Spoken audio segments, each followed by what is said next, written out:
Hello everybody and welcome back to another live streaming session, I guess. I hope that you're fine, that you're doing well, and that you started your week on a high note. I had a fairly full day, but I still want to code a little bit right before I go to sleep. And I'm kind of like really fired up with this URL shortener. I think it's a very, very basic app, but that it has some potential to have some great features. I'm not saying that it will be the next bit.ly, but yeah, I guess that's kind of a good way to start. And I just wanted to show you before we get started on what we do today that yesterday, if you watched the stream, we have implemented also this counter here. That actually counts the requests that came in for URLs that were shortened. So basically for those where we do redirect. And I have used, I guess today, I shortened 3 links and I shared them on social media to my YouTube channel and I guess to other 2 different news stories. And the result is that during the last day we had more than 100 requests, which is very, very cool, I would say. It's probably more than I would have expected. And in total, 31 URLs were shortened so far. So yeah, that's kind of, I don't know, maybe a fair start, I would say.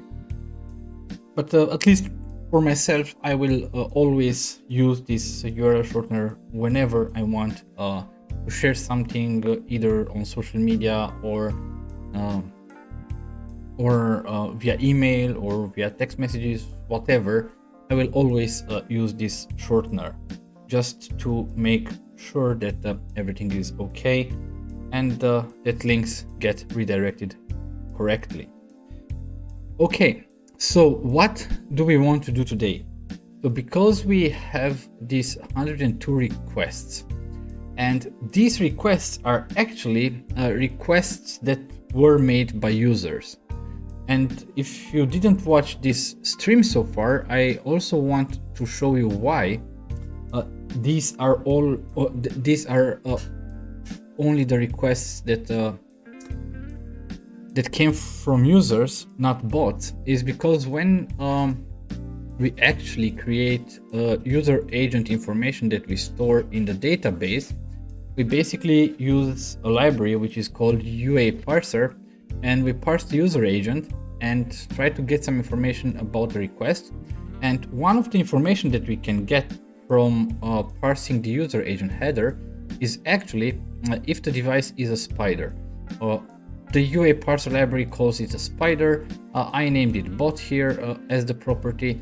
So yeah, this is how it is possible to actually find out or know exactly if a request is coming from a spider or if that request is coming from a user.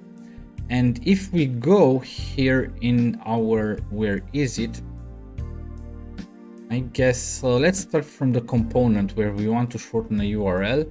So when we want to shorten a URL, basically when we hit this link it button, what happens is that this method gets triggered and we actually use this shortening service, and then we short or we quick short this URL. This is the interface. Let's go to the implementation just for a while, and that's basically what we do. Here we generate a token, and yeah, I covered or we talked, I guess, a fair amount of time about how we actually generate these tokens right now, but the idea is that we generate those tokens.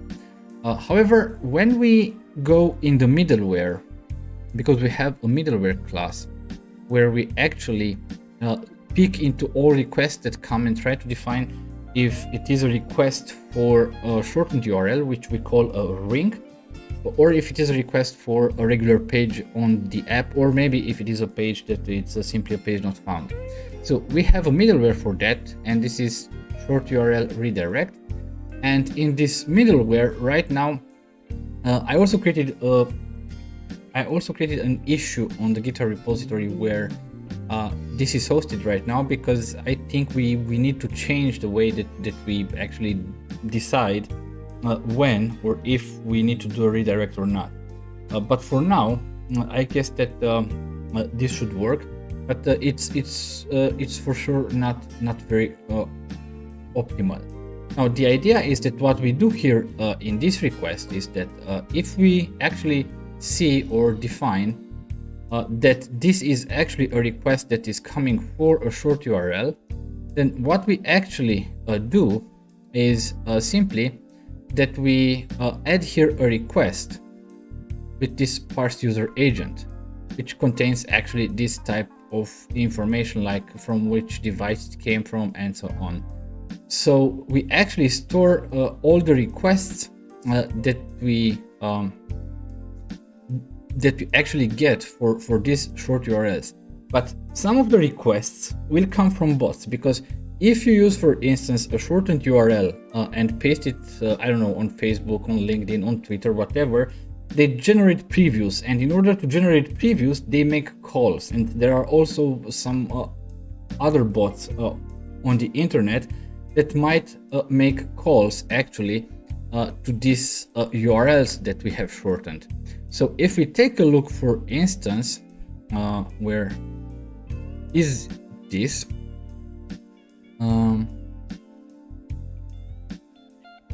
Let's actually take a look in the database right now, because I want to show you also how this appears, or how this is represented in the database.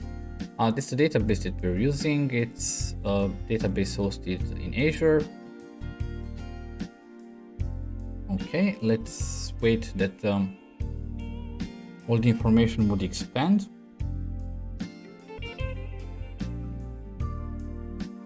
And we can just go on those requests and we'll look for the request. So this contains the request, but actually this table contains only foreign keys to the other tables, like browser, device, and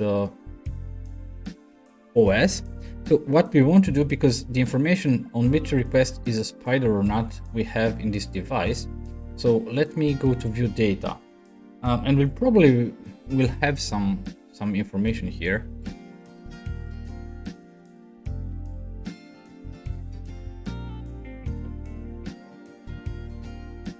Okay, so we see here that, for instance, for a lot of the requests, we see that isBot is set to true. So you see that we have actually a lot of requests that actually come from bots. The problem with those requests, at least right now, or the way I see it right now, is that they simply clutter the database. So this table, or the request table, and all the other tables that kind of depend on it, will get very cluttered very fast with information that we actually don't really need. Because I really don't want to, well, at least for now, I don't plan to do something based on this information that we might have right now. And if this service becomes bigger, then you can imagine that there will be a lot of different requests that are coming actually from spiders. And actually we see that we have in total, so in the application we have actually 102 real requests, but here in the database we already have 277. So it actually gets worse.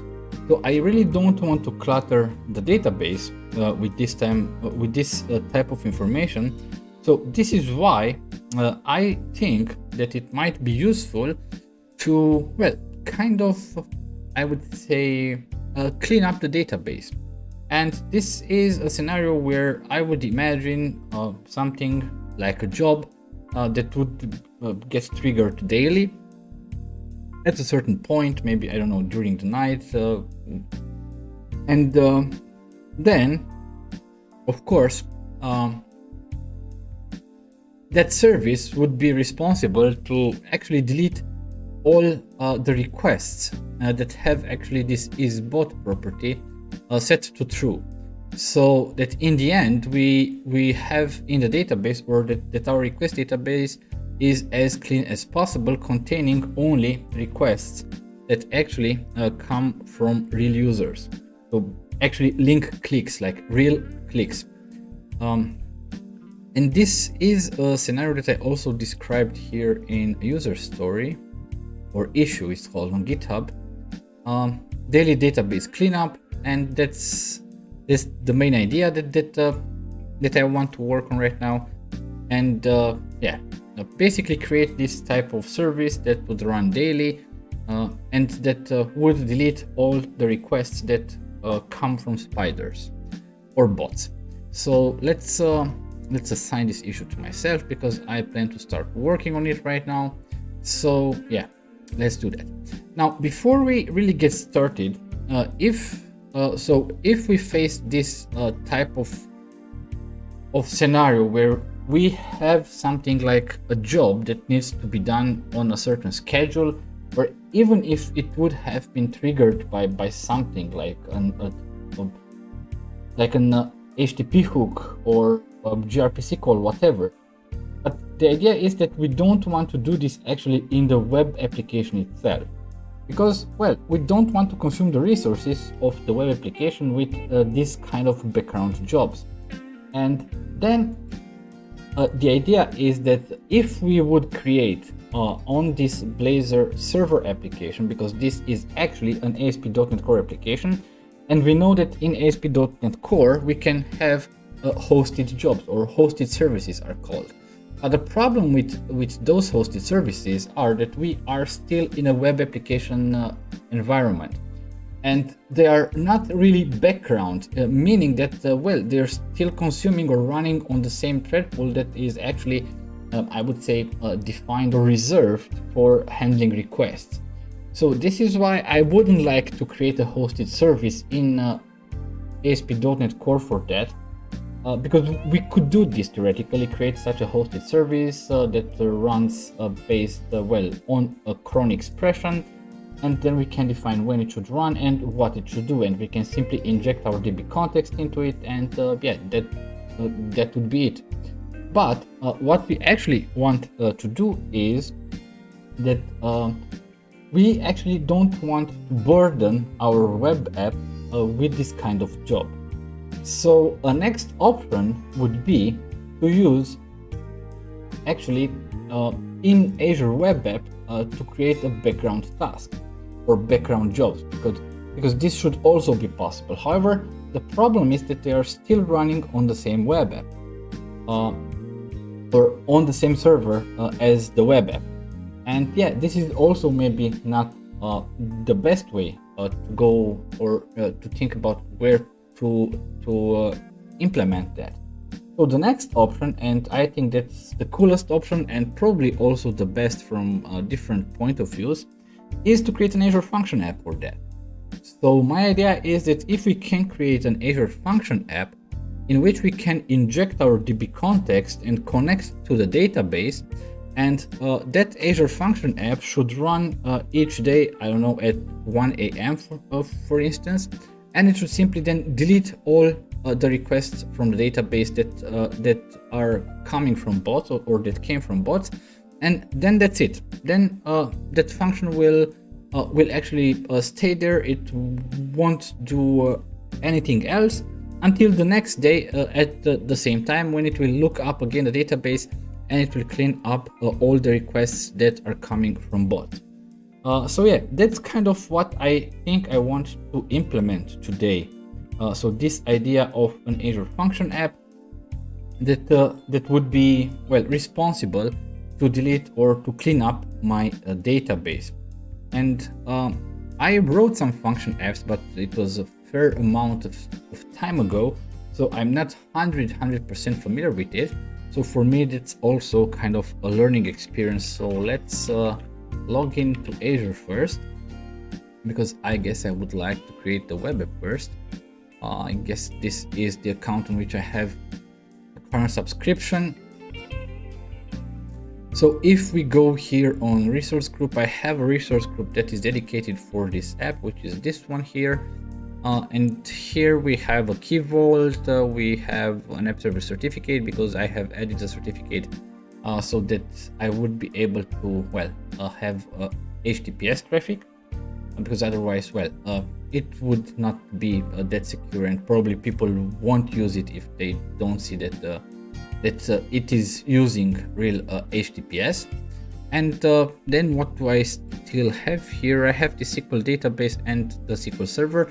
The web app itself, because I originally created this idea of URL shortener a long time ago, and I have it in a different resource group, so maybe I'll move it here at some point, but it's actually running on another app service plan that is kind of tied to that resource group, and it could be a little bit more complicated, so I really didn't bother a lot about that so far, at least. But what I could do here is add a new thing, and I would like to add a function app. So let's search for function app, that should be it. And let's see what do we have here. Okay. Bring me func01. It would be based on code, so I won't run a Docker container right now. Then runtime stack. What runtime stack should I actually use? Should I use Java, Python, Node.js? I thought there should be also Linux here, but it seems that there isn't. The runtime, however, the app itself. So here we have .NET Core. It's strange that we don't have actually .NET 5 here. We don't have .NET 5 here. Okay. But .NET Core 3.1 will do it. And of course, I'll have to pick the region, which is West Europe, because all my services are hosted in the same region right now. But I always have problems finding here West Europe. Okay, so this would do it for this page. Let's go here to the hosting, and function app do need a storage account, and I guess I'll just let this function app create a storage account that should be used by this function app actually. And then here is where we actually choose, or we can choose the operating system. And I don't know, let's play fancy. Let's take Linux. It doesn't really, or it doesn't really change of how, or the way that we actually will code this function app itself. So then we have to choose the plan type, which is actually a very important thing, because we have here two options, actually three, because we also have a premium, which is kind of like dedicated instances and things like that. But the main options that we would have here for plan time is consumption. And if we choose consumption, the advantage is that we actually pay only for the amount of time that actually this function app runs. And at least if we don't have very large and time consuming jobs that would take really a lot of hours per day to complete, using consumption could be actually very cheap, I guess. I would estimate that, I don't know, probably using this consumption, I will pay, I guess, $2 or something like that per month, at least at the traffic that we have right now. And if you choose an app service plan, it would actually run actually the same way that Azure Web Apps actually run. So it would actually be tied to an app service plan, and then you would have to choose. For instance, I guess we can even look at that. You see that you would have to choose the pricing plan or the pricing tier exactly the way that you have to choose when you actually create an app service plan. And this is not something that I want right now, because as said, I think the best way to run this is fully serverless, and I just want to have some code, and that code should be run when I want it to be run, and I want to pay only for the amount of time that this function app actually runs. So I will choose consumption in this case. Then we'll go to next, monitoring. If we want to add application insights to this one, and actually I don't want to add application insights because that would trigger some additional costs. And right now I am not at a stage where I really want to use that. But if I want to use Azure application insights later, I can definitely do that. So there shouldn't be any problem. And on the next screen here, well, we would be able to select or define tags if we want to tag these resources. Tags could be very, very useful for governance in Azure to, let's say, know exactly by tag how much consumption or how much you would have to pay for services used by a certain tag or by a group of tags, and things like that. So it's a very useful feature when you're running applications, or when you are consuming services for production applications. You have to also keep the cost under control. So tags are definitely important, but right now I'm not at a stage where this would make any difference for me. So I'll just skip it and then this review and create, and hopefully that everything will be fine. So let's create the Azure function app right now.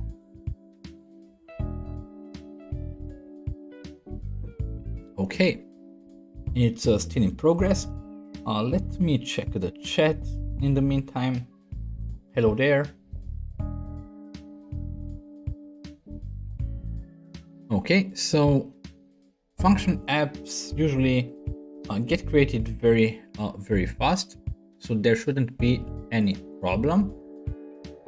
Now, after this function app gets created, we could theoretically, I guess it should be ready, or no. So when this function app gets created, we could theoretically, where are we? Resource group or README. Okay, why did they create a new resource group for me? I'm not sure, but yeah, at least it doesn't have any service in it. And here we see that we have this app service plan. That's not what you actually need, but we still don't have the function app, I guess. Or am I missing something? Let's do a refresh. Right now it should be there. App service plan, key vault, storage account, app service certificate, SQL database. Okay, it's still not there. Right, here is the app. So now I have it in my resource group. And if I go to this function app right now, of course, there are some different things that we can configure here.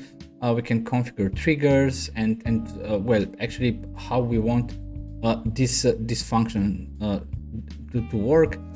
Here, well, we can see the functions that we have already, but then oh, I cannot even edit functions that are running on Linux.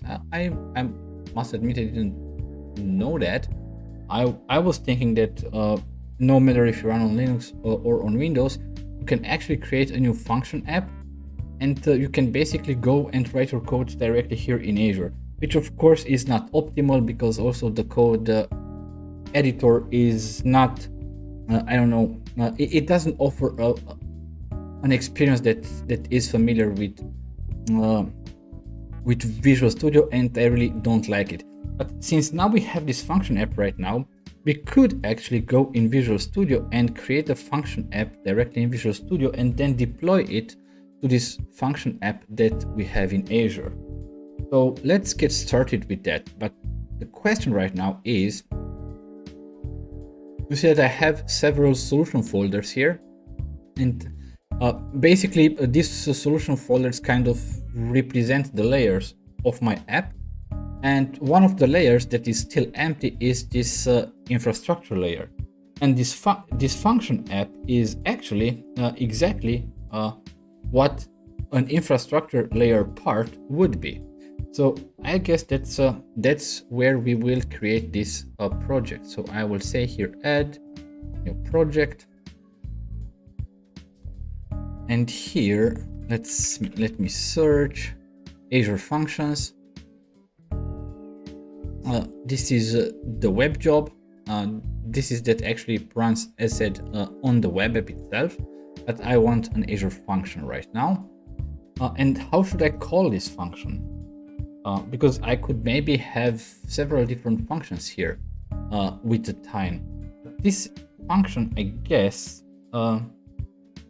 DB cleanup, I guess. But let's maybe name it ring infrastructure DB cleanup. Okay, and then Azure Functions v3 on .NET Core. That's the one that we want to have, I guess. What should we? So should we have an empty blob trigger? Is not something that I need. Cosmos DB trigger is of course not something that I need. An Azure durable function, that's actually kind of cool and a very nice topic, but I really don't need a durable function here. Event grid trigger, event hub trigger, HTTP trigger, IoT hub trigger, Q trigger, SendGrid trigger. That's actually cool because on the CodeWrinkles website, I actually have a contact form, and I use SendGrid to actually send emails from the contact form actually to my email address. And actually, I didn't know that you can very easily integrate SendGrid with Azure Functions. So that's kind of cool. Service bus queue trigger, that's not something that we need because we don't use service bus for communication in distributed systems right now. Timer trigger, actually that's actually what we need, and they specify even starting cron expression, but I guess we'll change that. So let's click here on create a storage account. I guess storage emulator for running that locally, because when I deploy it to Azure, it should know about the storage account. Probably I'll have to choose it even. So yeah, let's Azure storage account schedule. Okay, but I guess that's not something that we will need right now. So let's create that. Okay, so let's take a look and see exactly what do we have here. We have this function 1, and we have this timer trigger, which is actually cool, but I'm not sure exactly about this cron job. I'm not sure because there should be 5 placeholders: 1, 2, 3, 4, 5, and 6. Why do they have 6? I'm for sure not an expert on cron jobs, but I knew that the cron jobs would be minute, hour, day. So yeah, minute, hour, day, month, and then the day as the name of the day, like Monday, Tuesday. What's the 6th one here? Okay, I guess we'll look into that. What I want to take a look at right now is, for instance, here we have local settings to JSON. So these are some settings that well, we can use in our app when we run it locally. And this is a host.json, where we actually have here this logging, for instance, application insights, but we disabled application insights. I'm not sure if that would be okay, but what we could do is actually we can here where does this object end? Here we could use actually the connection string, I guess.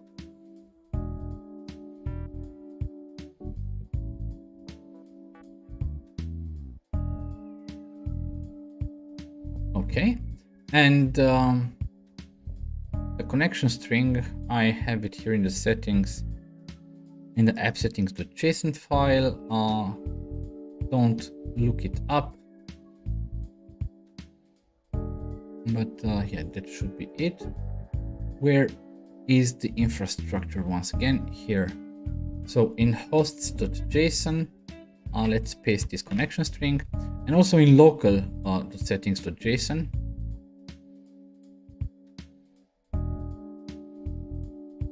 Let's also use the connection string here. But why is that so strange? I mean, the formatting, probably the tabs are different in the template. Connection strings, okay, but I don't actually want. So I'm not sure exactly like this host to JSON and local.settings to JSON. I assumed, or I knew that the local settings are only when you run this function locally, but this host.json should actually let's here of course we need a comma. Let's do that first. So here is this connection strings, and it actually takes in an object in this case. Let's see, default, and then that should be my connection string here, and here it is in host.json. But I'm not sure exactly the difference between those two, so Google to the rescue. Azure function app host.json versus local.settings.json. What is the purpose of having a host.json? Okay, let's see. Or let's read the documentation for that. Okay, so the host.json method file contains global configuration options that affect all functions for a function app. Okay, so this is okay, those are information that affects all functions that are in the app. So I could potentially have several functions, and the host.json actually would offer some information that can be shared throughout all the functions. So if I have my connection string in this host.json right now, this means that if I need another function to do maybe something else, I guess that means that I would be able to simply reuse that connection string, and I wouldn't have to specify it again in the host.json of the second one. Other function app configuration options are managed in your app settings for deployed apps. Okay, and this is in your local settings.json file. Okay, but it's still not clear for me, I guess. So other function app configuration options are managed in your app settings for deployed apps or local settings. Okay, but which are the app settings?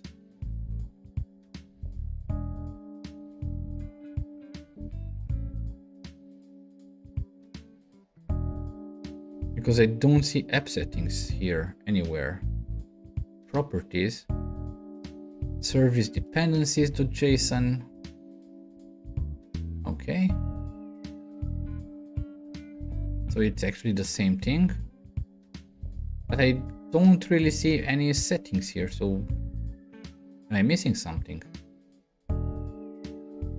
Probably I mean, if we go here to the properties, where would this be? Somewhere here.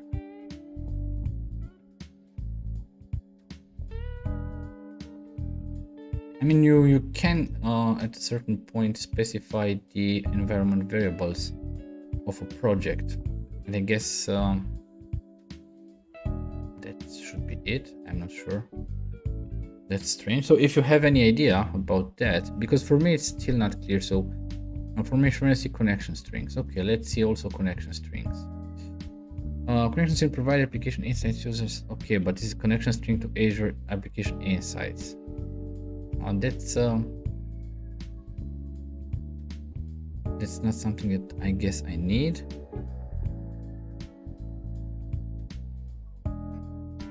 Okay, no, this is not something that I need. So let's go back. let's go back. Let's start here. App settings is a function app contain global configuration options that affect all functions for that function app. Okay, when you run locally. Okay, these settings are accessed as local environment variable. Okay. Okay, I know where these app settings are. Okay.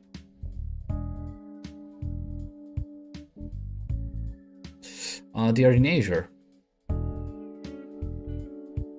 They are in Azure, and if we go here at this function app, I guess these are the keys, or these are not really the settings. Though I guess we could do that here, but I guess here in configuration, here, yeah. So here is where we could actually create maybe a connection string, I guess. So these are actually the app settings. If I add a new connection string, name, I don't know, SQL, value, and it's not MySQL, it's SQL Azure. Okay. So I created this connection string here. And let me just see the documentation. Okay, for connection strings. Manual function app requires edit customization, supporting basic connection string. Instance runs. Okay. For more information, see connection strings. Application insights, connection strings. But this is not something that it's important for me. App settings reference for Azure functions. Application insights connection string, Azure function proxy, proxy backend URL decode. So there are a lot of things that that we can specify here.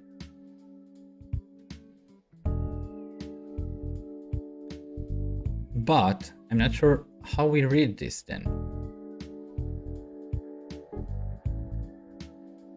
Let's Azure function app read app settings. I guess this is the how to configure. In the portal, it's exactly what we did there. Application setting, and we add a new application setting. Actually, we did add a new connection string actually. To that,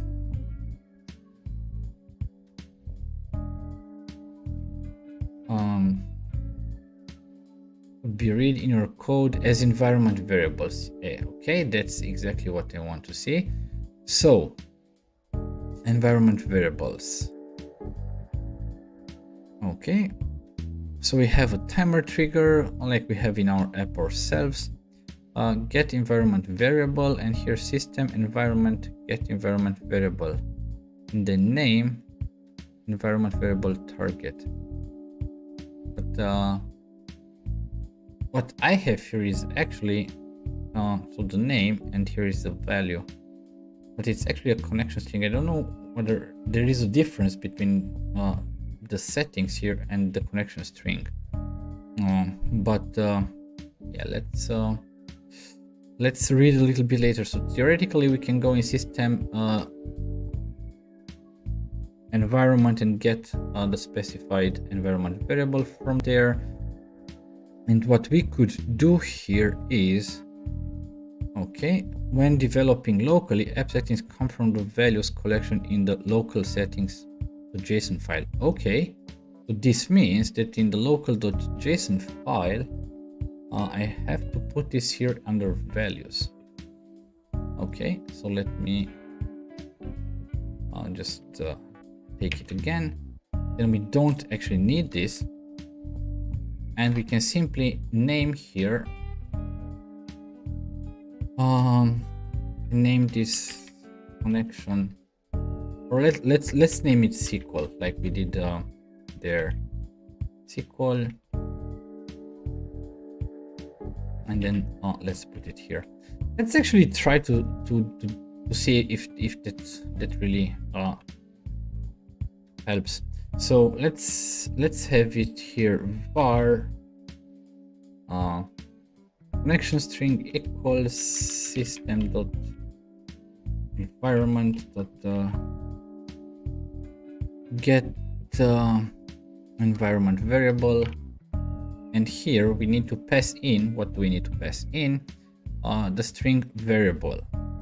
Okay, and I guess I named that SQL,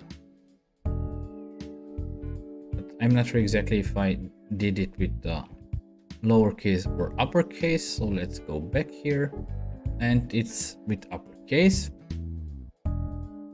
Okay, so let's change that, and I want to debug it, and I really want to see if I'll have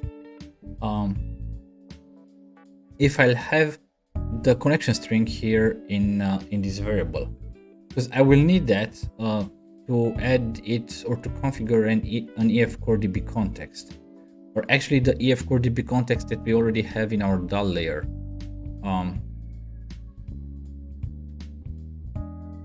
So it's running, but let me see.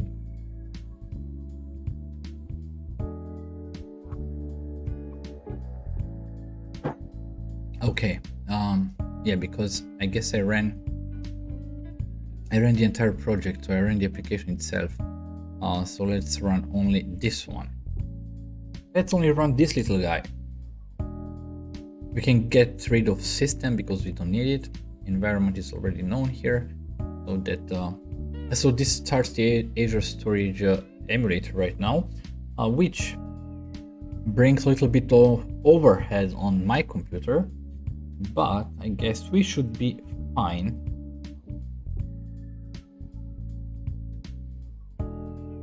So yeah, we just have to wait right now.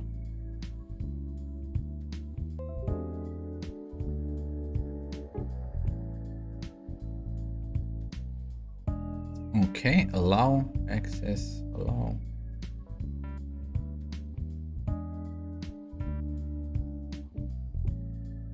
Okay, so I actually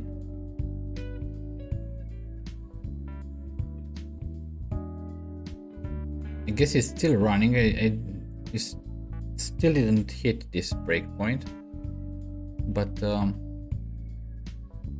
host locally is acquired by instance ID.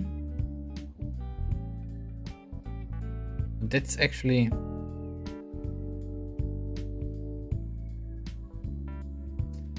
because even if this is a timer trigger, I think that it should still be executed if I run it locally, because I want to run it. How do I force run it if it's a timer function? Because I don't know, have to wait. Let's change that. Let's have another star, and let's have another star, I guess. That should be executed very, very often, I guess. Let's try again. Where do I have debug and start new instance? Let me see. So it starts the new instance right now, and yeah, right now it's here. So let me see, connection string. Yeah, I think it's okay. So I have the connection string. Let's stop it. So that's all what I wanted right now. I just wanted to see that that I can get the connection string, because right now I can't think about using the EF core DB context and yeah, doing what I actually need to do. Let's also close this little guy, and we should be fine right now. Okay, so then the next step is, I guess we'll have to install some dependencies here. And here manage NuGet packages, and I guess I would have to install Entity Framework Core. So it's Microsoft Entity Framework Core, and I guess Microsoft Entity Framework Core SQL. But I guess I have to install the 3.1 because it is on 3.1 that it will run. So that should be okay. And then I guess entity framework core SQL, I guess that should be enough, because I just want to add a DB context with the SQL provider. So that would be it then. Let me let me here add a new dependency, which is the SQL server, and also install 3.1. I'm not sure exactly from where I have all the errors right now in the application, because I see here in the error list I saw that I have errors, and I'm not sure from where. URL shortener only initialize async, not wanted to override. Okay, what's the problem? That's okay.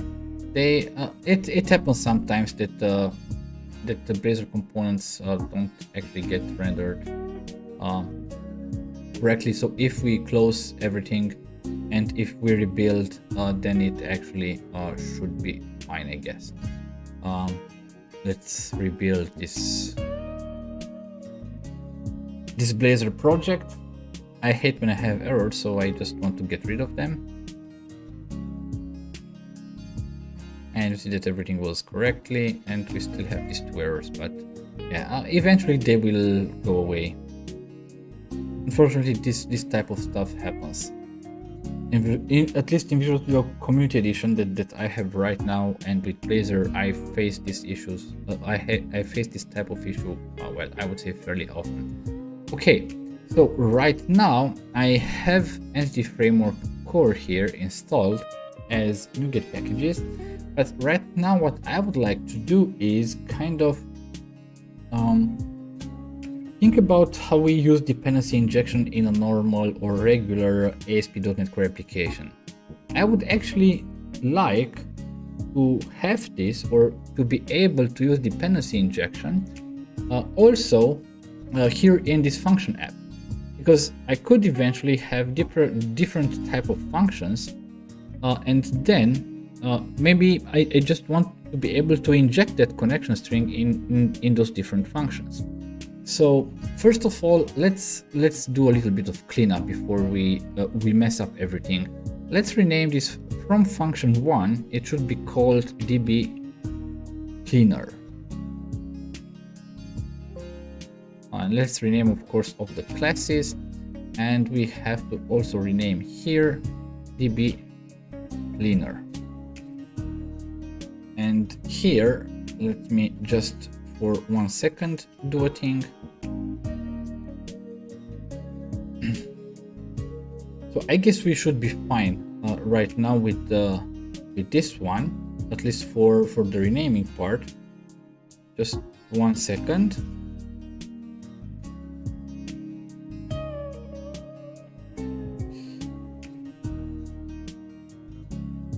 Yeah, just 1 second. Good. So, and the idea is that we can create a class here, and we can actually use dependency injection also in Azure function apps. So let's see how we can actually do that. We'll add a new class here, and this class would be called,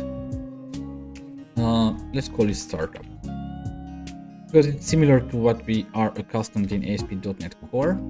And let's make this public, and this one should inherit from function app startup, I guess. Is that the name? Function app startup or function startup, I don't recall exactly. No, I don't want to generate a new class here. Function startup or something like that. Okay, I don't recall the exact name of the class, but we can search for it. So Azure function app startup class. Use dependency injection in Azure functions. I guess that should be it. So we need Microsoft Azure function extensions. I would have thought that we already have that, since we've created an Azure function project. Here, function startup. Okay, so we just need to install this this package, I guess. You must install the following NuGet packages. So we need to install both of them. Okay, so Microsoft Azure Functions extensions. Let's go there. Manage NuGet packages. How was it called? Microsoft Azure Functions extensions. Soft Azure Functions extensions. Okay, that would be it. Let's install the latest stable. Should be fine, I guess. We accept everything. Now we have 3 errors. That's kind of great. Yeah, but that's because we don't have that using statement so far. And the other one is Microsoft.NET.SDK functions. So Microsoft.NET.SDK.functions. That should be this one, I guess. But it's already installed, they say. Latest table, okay. And this is the installed. We can eventually update, I guess. Let's accept also this one. And I guess we should have all the things that we need right now. Function startup using Microsoft Azure Functions extension dependency injection. I guess that should be it right now. And what's the problem with this class? Implement inherited abstract member. Okay, yeah. And this is actually configure, and we get the iFunction host builder, which is like I would say a generic host builder, but it is actually configured by default for the Azure function. And what I think we can do here is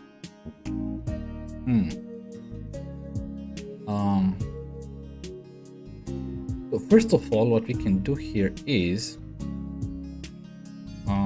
we can var cs equals environment get how was that one?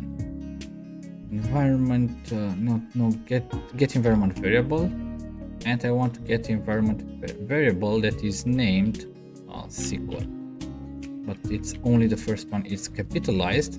So let's go back to Azure, because I want to make sure that that the way I named it here, it seems SQL, so SQL, with only the first letter capitalized, and that's exactly like we have it here on also on the local JSON settings.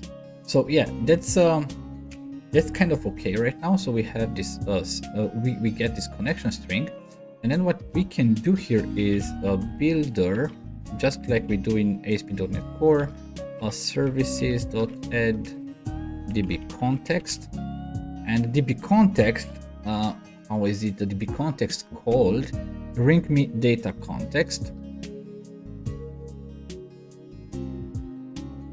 Of course, I would need to add a project reference for that. Yeah, that's what I wanted to do, because the db context I already have in the DAL, which should be fine.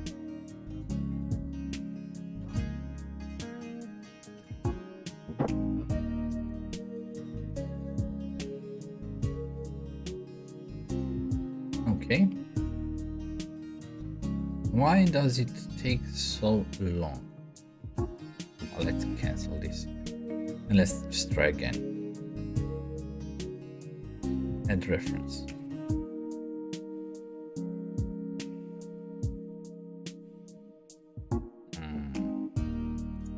It. Okay, let's edit manually. Add project reference, and I want the DAL project and that project should be right now here, and I should be able to right now have this using. Okay, so for now that would be okay. Now then I have to provide the options,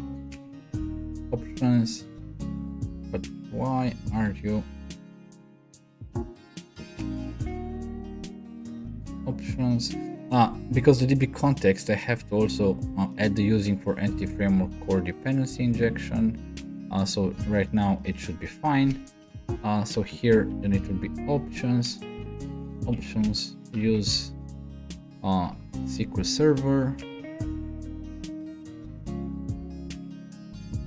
Of course, I guess I need using for this one also, and for the SQL Server I provide the CS, and that would actually create or add my DB context, or my data context in this case, to the dependency injection for this function app. And this means that I can go here in this one, and I just say ring me data context. Of course, I guess I'll need the using for that. That should be fine. And let's go with this one on another line. Okay, good. So right now, basically we want to implement the logic.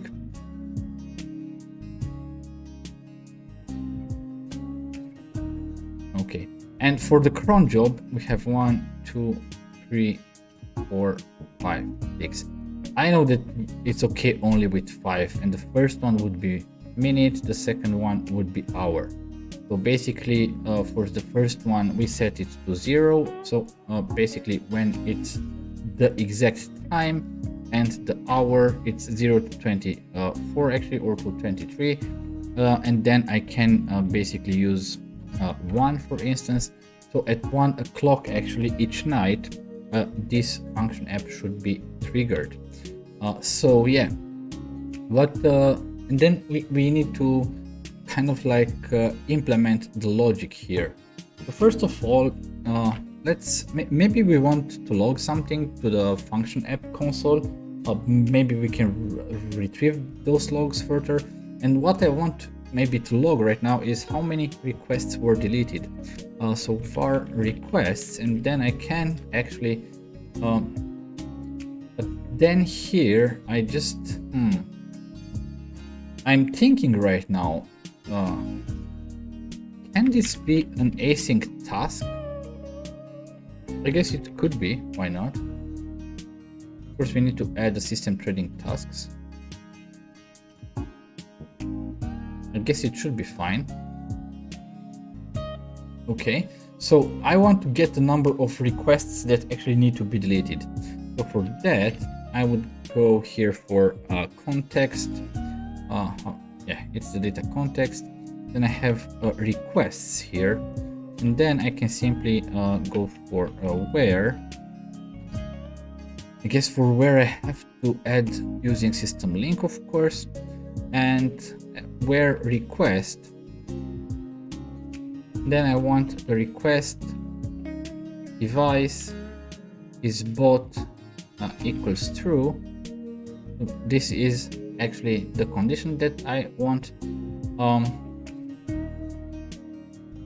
to use. I want to await this, and then I can do this count async. Okay, what's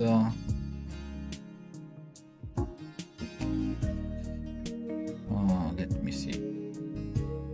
Okay, and this should actually count everything without retrieving the information, and this should be an int in this case, and it is indeed an int. So yeah, that seems to work fine.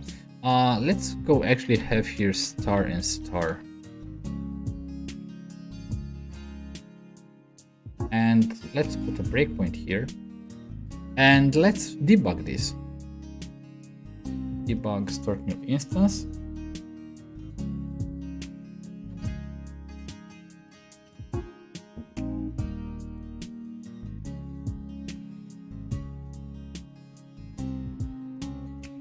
Okay, let me see.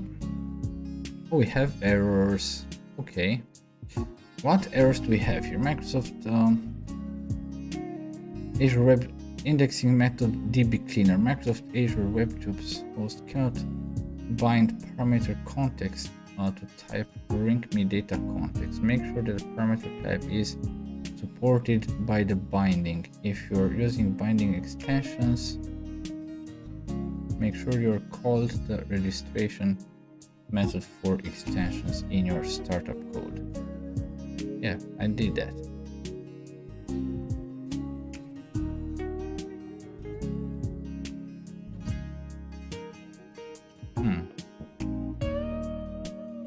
Okay, so it seems that something is wrong here with this startup class.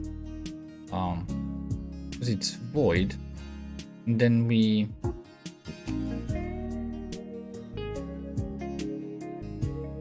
should we maybe pass it back to the base?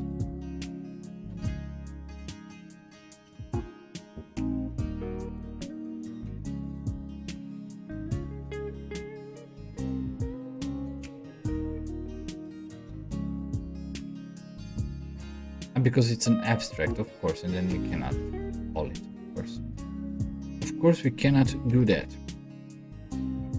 Let me go to the documentation. Maybe there is something here. Use dependency injection, register the services, builder, register services, okay. Builder, they add other services.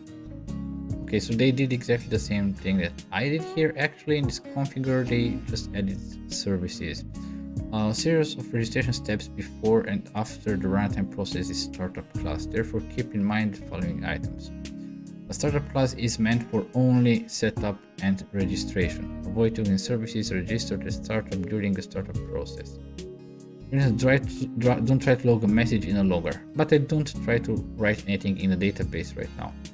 The dependency injection container only holds explicitly registered types. The only services available as injectable types are set up in configure method. Okay, but I did. Let's see how they inject them. Maybe I did something wrong there.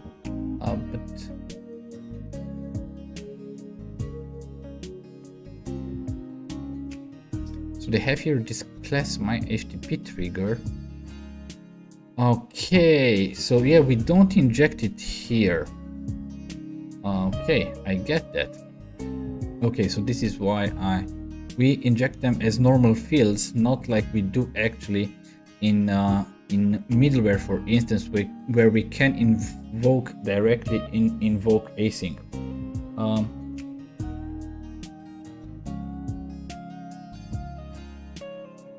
Okay, you say that you cannot see me now. Okay, that's strange. Let me check if everything is okay. But yeah, I checked the stream and it seems to be okay. So I checked the stream and it seems to be okay. I'm not sure why you can't see me, but yeah, I hope to see you back there. Okay, so then let's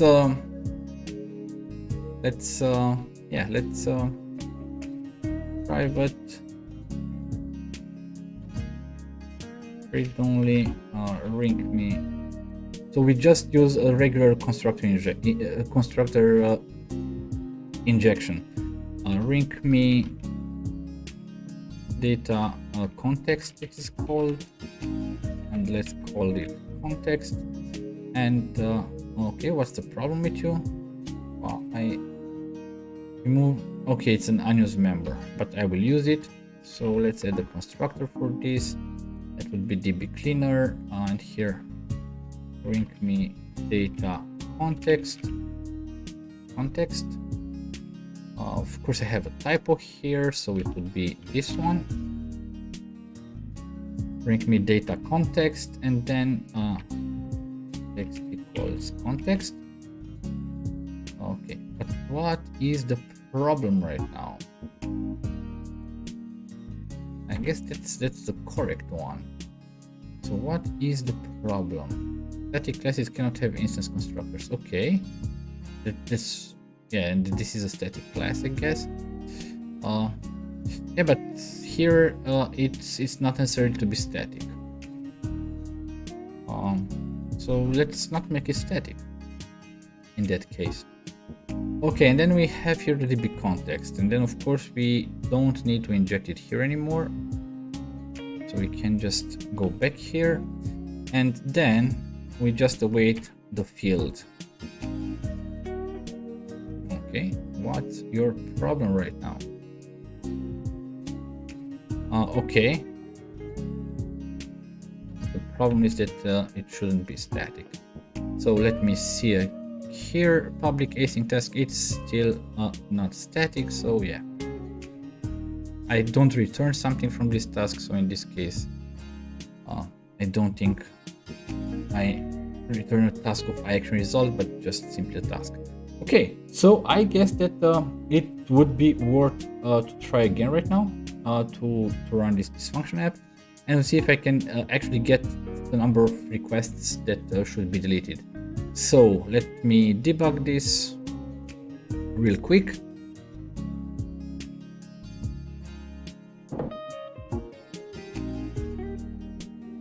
Let's hope we don't have any errors. Okay, so it seems we don't have errors anymore. Could it be right now that that my cron expression is not correct? Guys, please help me out, because I know that cron expression actually have 6 basically 6 parts where you can place something, 5. But they said, okay, failed. I have a problem here. Microsoft extended dependency injection, unable to restore service for type, bring me data context while attempting to activate infrastructure. DB cleanup, DB cleaner. Okay, but why?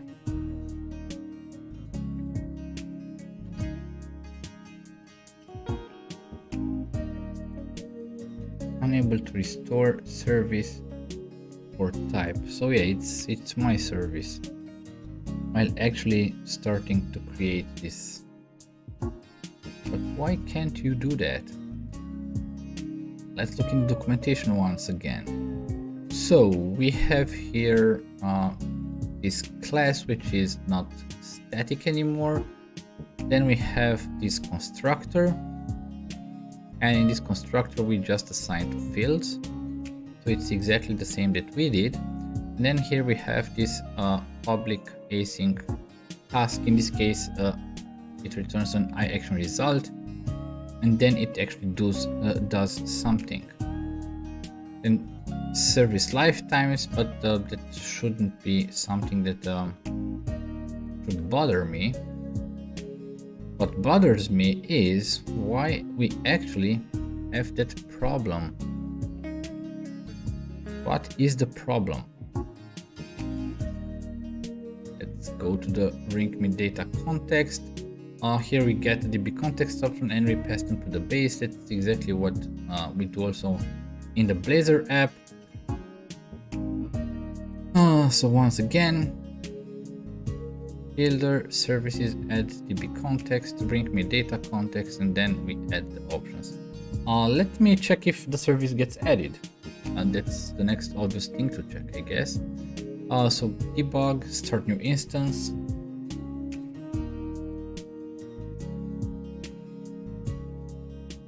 Okay. Here says executed, failed once again. It's actually just unable to restore service for type, bring me dull. Okay. But why didn't I hit this breakpoint in this case? That's bothering me. Because maybe there was an error with these services. Add DB context. Okay. let's try again and see exactly if it fails there. Where is it? It's not new, but it's debug. So let's start new instance.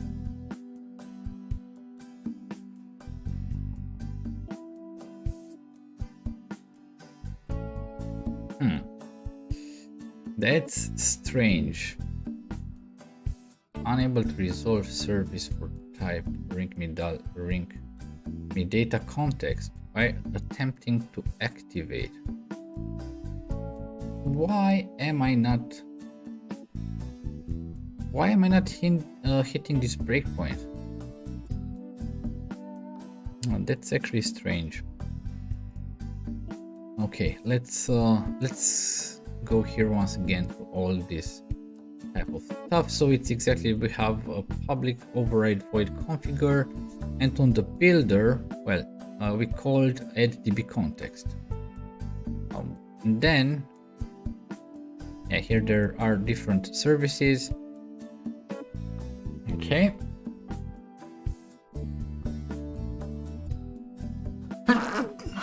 Sorry. Here, let's say transient. Created upon each request of the service. Scoped. Lifetime matches a function execution lifetime. Okay. Singleton service. Lifetime matches the host lifetime and is reused across function executions. Okay.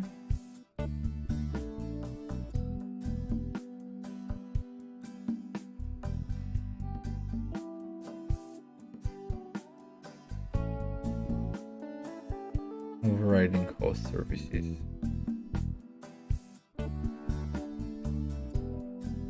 Here is how you can implement the so-called I options pattern.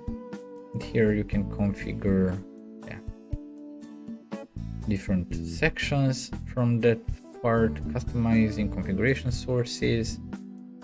Yeah, we can add JSON file and things like that, like we do in each regular generic host. We can configure the host so it's exactly the same thing. So I'm not doing anything wrong here. Let me okay, use db context in Azure function using entity framework with Azure functions. Okay, let's look into that. Okay, .NET Core, adding entity framework core functions. Okay, my functions extensions. So these are the packages. SQL Server, that's what we installed. I guess we need also to add this design and tools. Okay, let's try that out. I thought that those wouldn't be necessary here. So yeah, let's do that. Microsoft Entity Framework Core design. Oh, this is not design. Where is design? Here is design. The latest 3.1 version. Install, accept, and tools.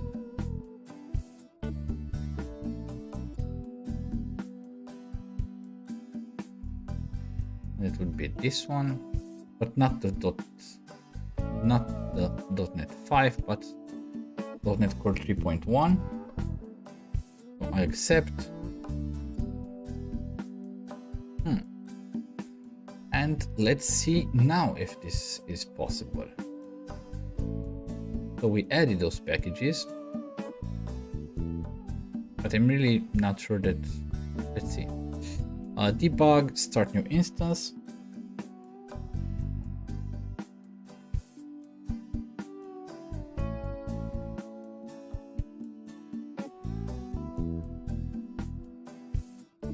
I still get the same error.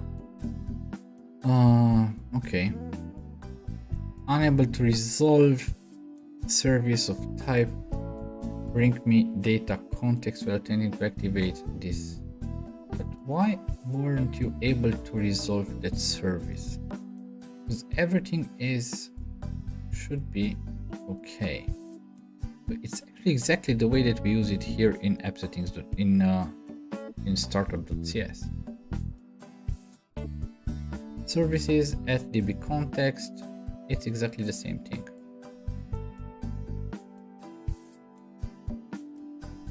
Bring me data context, and then we pass in use SQL Server and pass in the CS file,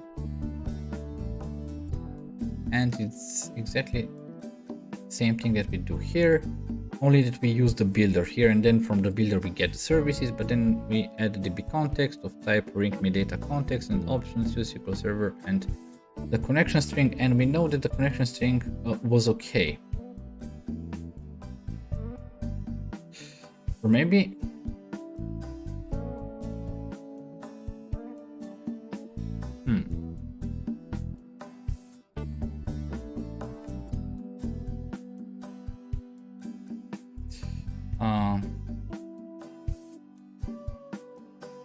maybe we don't get the environment, but why don't I hit the breakpoint? So that's the strange thing. Let's look into this article once again. Okay, so then they have a DB context class, and it's exactly like the one that I have. So it has this constructor which gets in the DB context options, and it passes them over to the base class, and then well, it has those classes for blog and post. It's everything in one single file, and then we have this function, and here blogging context. Okay, but where do they actually register that? Okay, because I don't see. So they install the packages. They have this blogging context class. They have a blog and a post class, and then write a function code to inject the entity context. Okay.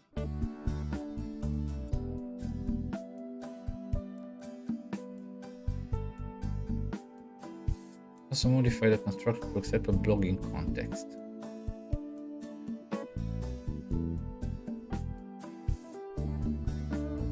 I am really not sure where he does that. Here in startup. So yeah, it's the startup SQL connection environment get environment variable. It's exactly the same that I used. Add DB context, plugin context options use SQL Server, SQL connection. But it's exactly the same thing that as mentioned to the design time DB context creation system. Not using ASP.NET directly here, but implementing Azure function, configure method, and if framework won't automatically discover the desired DB context. Okay, so I'll make sure to implement an iDesignTime DB context factory. Okay, so that's the problem in this case. Blogging context factory. And what's this one? So it's a class that implements iDesignTime context factory of blogging context and create DB context var options builder.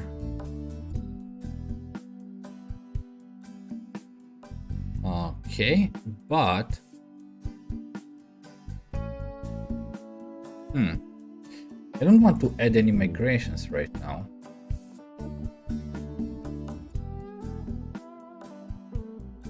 So it creates a new DB context options builder, and it says use SQL Server, and then it gets those. Okay, but where? Since I'm not using ASP directly here, but implementing Azure functions configure method, I won't automatically discover desired DB context. So I'll make sure to implement an iDesignTime DB context factory. Okay, you implement this iDesignTime DB context factory, but where do you actually use it? Because here you call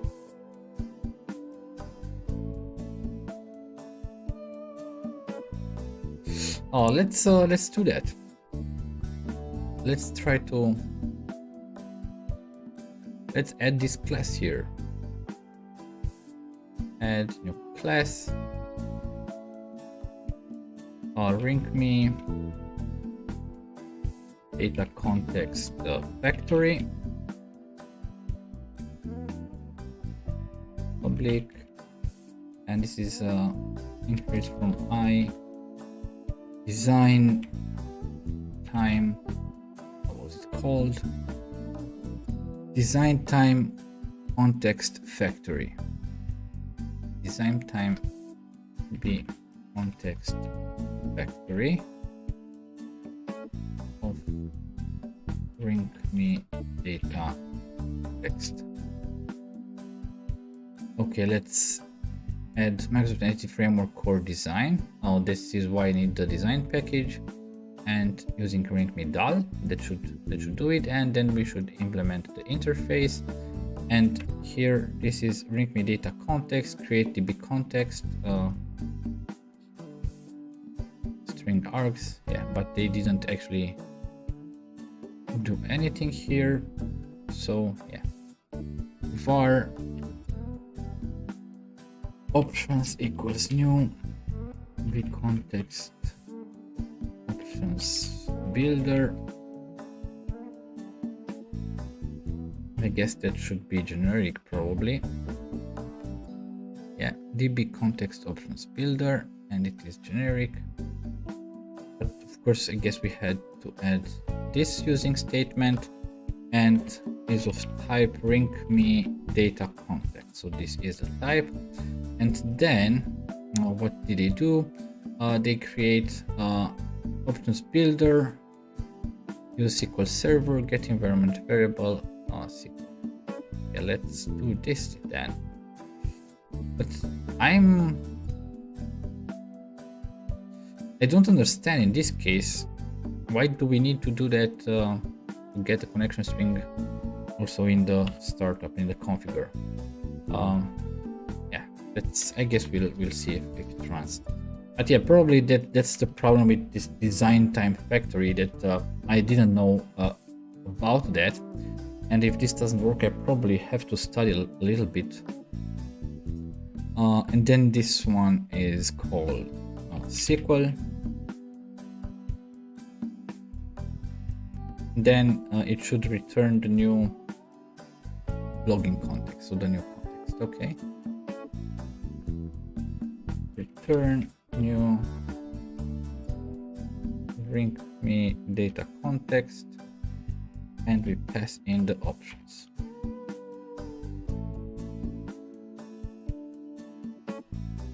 Okay, what's the problem with you guy? db context options builder.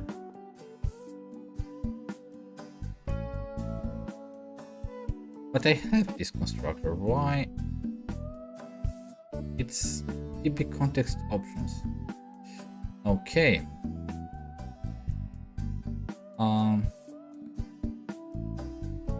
So it's not a builder in this case. But then, yeah.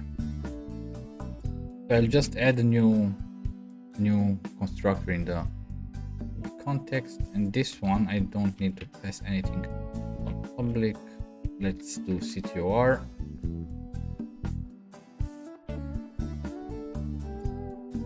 And here we have a db context options builder.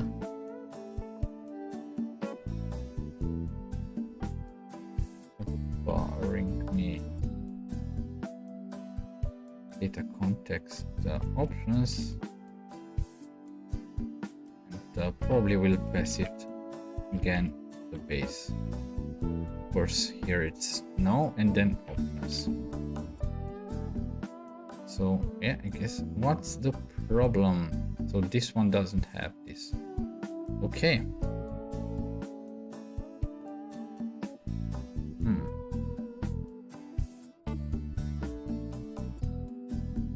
Let me take a look again. db context options, but he has also only this db context options. That's strange. So that's exactly the same constructor that I had.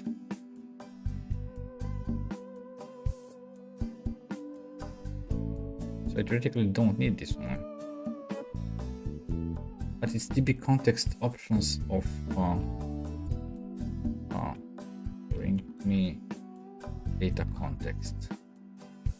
If I pass in the generic, do I have more errors right now?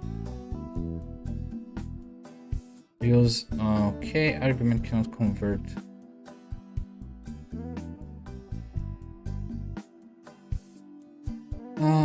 Okay, that's strange.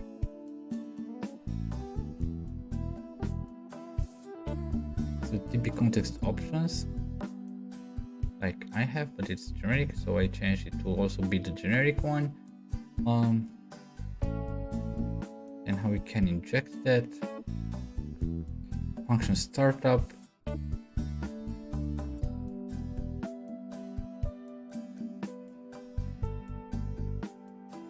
Enable design time DB context creation.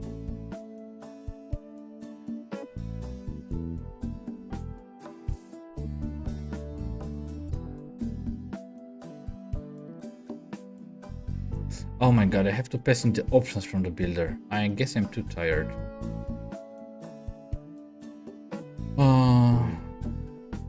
Then I have, let's see. Let's rename that because it's strange. Builder use SQL Server. Builder dot. I guess I'm too tired right now. But I still want to get this working. So I have implemented this iDesignTime DB context factory. And as it was in the other article in the startup, I still do this because it probably will look up that iDesignTime DB context factory. And yeah, let's try it right now.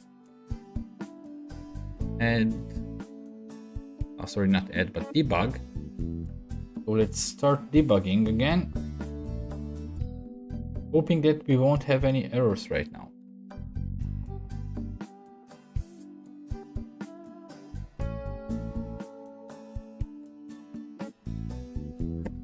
And I still have the same error.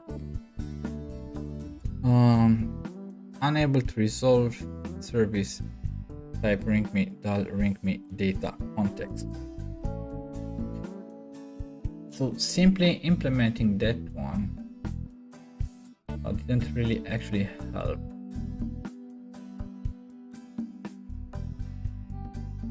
Adding migrations, yeah, but I don't want to do a migration right now.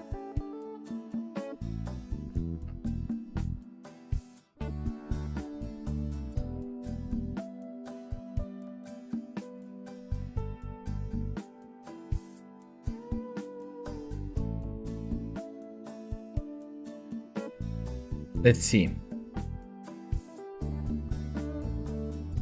Configure services, add DB context, application DB context.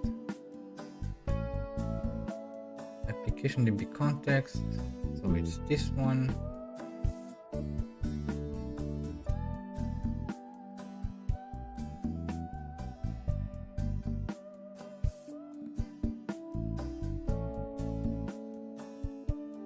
DB context itself and then dependencies in its constructor need to be registered as services in the application service provider. This can easily be achieved by having a constructor on the DB context that takes an instance of DB context options. Okay, and this is exactly what I am doing from a design time factory. So you can also tell the tools how to create your DB context by implementing iDesignTime DB context factory interface.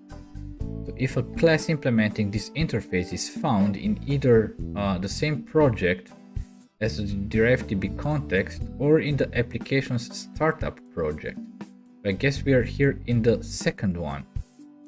The tools bypass other ways of creating a DB context. Okay.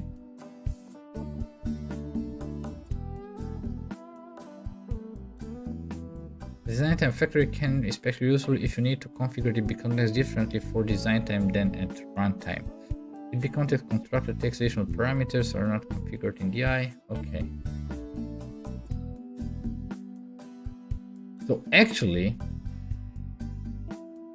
They say that as long if a class implementing this interface is found in either the same project as the derived DB context or in the application's startup project, which in my case, the application startup project is this one.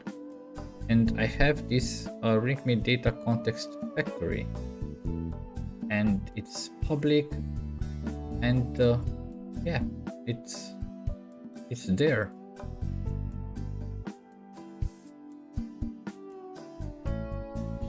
Yeah, I'm not sure exactly what happens here, so I probably still have to do a little bit of study to find out what the problems here are.